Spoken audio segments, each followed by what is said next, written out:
Go. So, welcome to the square of Winston Churchill, which was named after Churchill in the 90s because of reasons. As I told you, in the 20th century, there were many different changes in the government and rulership of Czech Republic. At the very beginning, this square was completely innocent. It was called square, meaning the pension fund. The building you can't see because of the trees, and which looks like a swimming pool. I don't know, probably because it was built in the 30s. Used to be one big pension fund. Is it Art Nouveau? Yeah, it's German design. 30s. Yeah. It was built in 32nd, 32. So it was quite neat. Then it was named after the Czechoslovak legionary, because during the First World War there was no Czech state, but there were Czech armies fighting against the monarchy.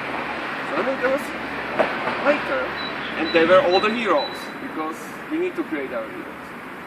Then came Protectorate, and this is one of the few places which wasn't named the Square of Adolf Hitler, but there were some of them. Here? In Prague.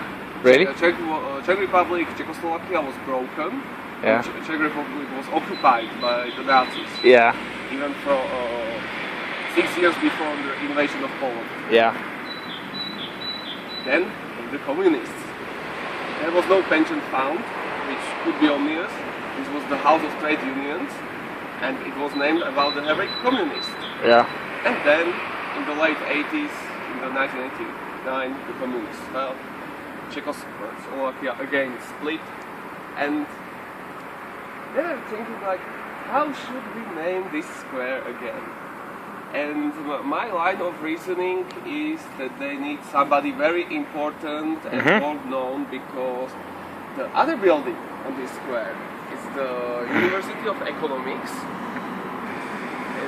also alma mater of the former Czech president, which is very known for the privatization and one of the biggest robberies of the state. Really? 90s, yeah. And so they said, okay, we'll put the Churchill here. Why? I don't know. He was very important and he was very cool. So we'll put it here. But he was never in Prague. No, we will put it here. And so you have the statue of Winston Churchill. Still standing here.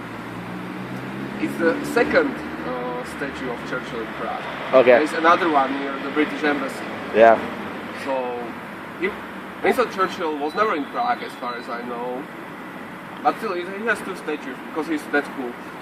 There was a place in Australia called Alice Springs, named after this guy's wife, right? It wasn't the guy who discovered it, but Alice had never even been there. But it's called Alice Springs, and it's not even the Springs. Winston Churchill exactly, because I've heard his